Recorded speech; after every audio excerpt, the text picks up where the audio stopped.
Desde mediados de los 90, el subgénero de los bullet hell empezó a conformarse tal y como hoy lo entendemos gracias al fantástico Batsugan de Toaplan y a todos los que, inspirados por él mismo, le siguieron después.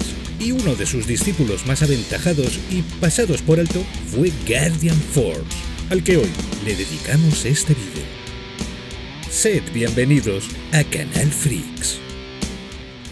No se tiene certeza absoluta sobre cómo sucedió, pero se sabe que con la bancarrota de Toaplan en 1994, una de las empresas más míticas e influyentes para con el género de los shoot 'em ups, los estudios japoneses, quizá en un ejercicio de nostalgia involuntaria, empezaron a rendirles tributo y a fijarse de manera casi obsesiva en su último título publicado de forma oficial, Batsugan.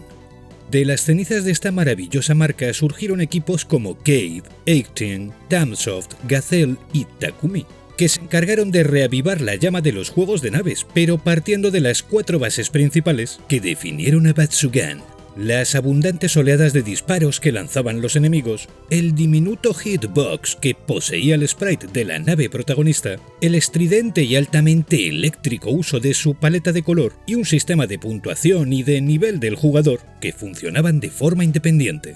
Es de esta forma como nacían oficialmente los Bullet Hell, Manic Shooters o Danmakus. Cualquiera de estos 3 nombres es válido. Y Japón sufrió una fiebre a consecuencia de los mismos que llevó a decenas de estudios a crear sus propios proyectos inspirados por esta recién nacida vertiente. Y es así como en 1998 Success lanzaba primero en arcades, bajo placa STV, y más tarde para Sega Saturn, llegado ya al final de su ciclo de vida, un videojuego que se alejaba en no pocos aspectos de lo que solían programar, pero claramente inspirado en el último triunfo de Toaplan y en la corriente que arrasaba desde hacía unos años en los salones recreativos asiáticos. A esta empresa puede que muchos la conozcáis por su legendaria saga Shoot 'em up Cotton, en donde el colorido, las hadas y las brujas glotonas eran, junto a un acabado cómico, el estilo que definía la compañía. Gracias a esta serie de videojuegos se dieron a conocer en medio mundo y llegaron a convertirse en una de las más legendarias desarrolladoras especializadas en shoot 'em ups dentro del país del sol naciente. Pero aquí, y con este extraño proyecto que titularon como Guardian Force, las tornas viraron hacia un juego de tanques futuristas, escenarios muy coloridos pero oscuros, desplazamiento vertical, vista cenital y control sobre 2 ejes. Es decir, algo totalmente alienígena en comparación con su más o menos clásico estilo en torno a los juegos de acción de desplazamiento horizontal. Supongo que el cambio descolocó a muchos. De hecho, puede que por eso mismo el juego en su día no cosechase éxito alguno y generase muy poca repercusión, sumando a la tragedia que jamás salió de Japón. Y es una pena, porque Guardian Force resultó en un producto bastante redondo en prácticamente todos sus apartados y en una atractiva rareza dentro de los Danmaku, empezando por su sistema de puntuación, que me parece de los más interesantes dentro del género. Aquí, una vez destruimos a un enemigo, lo solemos dejar en estado no operativo, y si le seguimos disparando, lo destruimos del todo, momento en el que liberará una insignia de puntuación. Hasta aquí, más o menos lo habitual. Pero el punto que introduce el título es que si queremos multiplicar esa puntuación, antes de destruir a otro enemigo, deberemos recoger la primera insignia. Y al destruir el siguiente, esto provocará que el ítem que desprenda tenga un valor más alto. Si destruyes a todos los enemigos en pantalla y luego recoges las insignias, estas tendrán todas el mismo valor, sin multiplicador en aumento. Podrá parecer muy simple, pero claro, una vez en juego, debemos hacer virguerías para ir cogiendo insignias y no destruir enemigos hasta habernos hecho con ellas. Es un sistema de una efectividad y de una simpleza mecánica que hasta que no lo pruebas no eres consciente de lo bueno que es y de lo mucho que hace por cambiar el juego con respecto a otros sistemas provenientes de los shooters. Vaya por delante que si solo queréis pegar unos tiros o hacer un tour de force hasta llegar al final del juego, podéis acabar con todo en pantalla como si fuese un shooter estándar, aunque la gracia de Guardian Force y de los Bullet Hell en general reside en superar la mejor puntuación a cada nueva partida y en valerse de los sistemas multiplicadores implementados. Dicho esto, y antes de seguir adelante, debo avisar de que Guardian Force, pese a ser un juego altamente recomendable y muy atractivo, no es un título para todos los públicos. Es un arcade bastante exigente y si no sois muy duchos o si no tenéis costumbre de enfrentaros a este tipo de juegos, os recomendaría que no os acercaseis a él ni con un palo, porque seguramente os frustrará morir una y otra vez en cuestión de segundos. Hay shooters de calidad más amigables que son igual de buenos y más idóneos para vosotros. Mismamente, Batsugan es un muy buen bullet hell para introducirse en el género, porque no es tan pandiloco como todo lo que vino después. Ya avisados, y volviendo con esta maravilla, el título de Success introduce un sistema de potenciación de disparo dividido en 10 niveles, que aumentan según vamos recogiendo gemas por la pantalla. Estos disparos existen en 5 modalidades diferentes, que van desde el típico láser rápido de toda la vida a un yo-yo gigante con discos de sierra que es una maldita locura y un arma de destrucción masiva.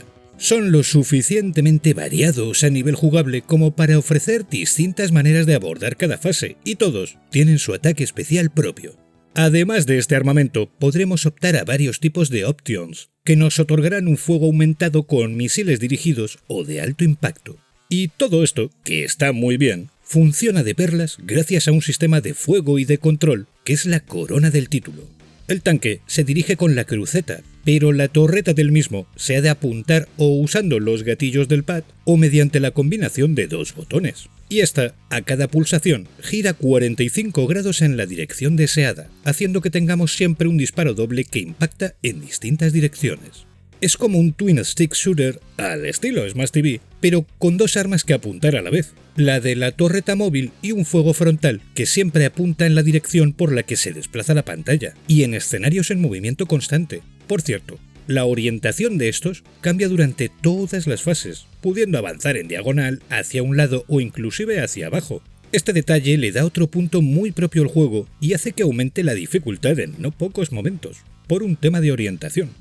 Diría que la primera vez que juegas a Guardian Force puedes sentir que los controles no son los más óptimos y que probablemente un segundo stick hubiese sido la mejor solución, pero es una sensación pasajera porque una vez interiorizados los controles, se nota que son perfectos para con la mecánica que quisieron diseñar.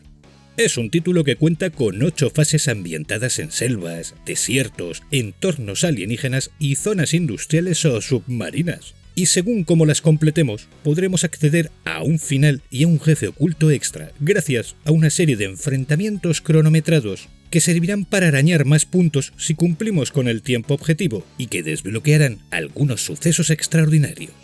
Por otro lado, Guardian Force es un juego realmente bonito, que gana mucho al verse en movimiento y que hace gala de una suavidad y de una calidad de sprites que es lo esperable de un juego bien diseñado sobre la estupenda placa Titan de Sega. Es uno de los mejores ejemplos posibles para contemplar la calidad de sprites y de scaling y de potencia en 2D que se gastaba el hardware de Sega.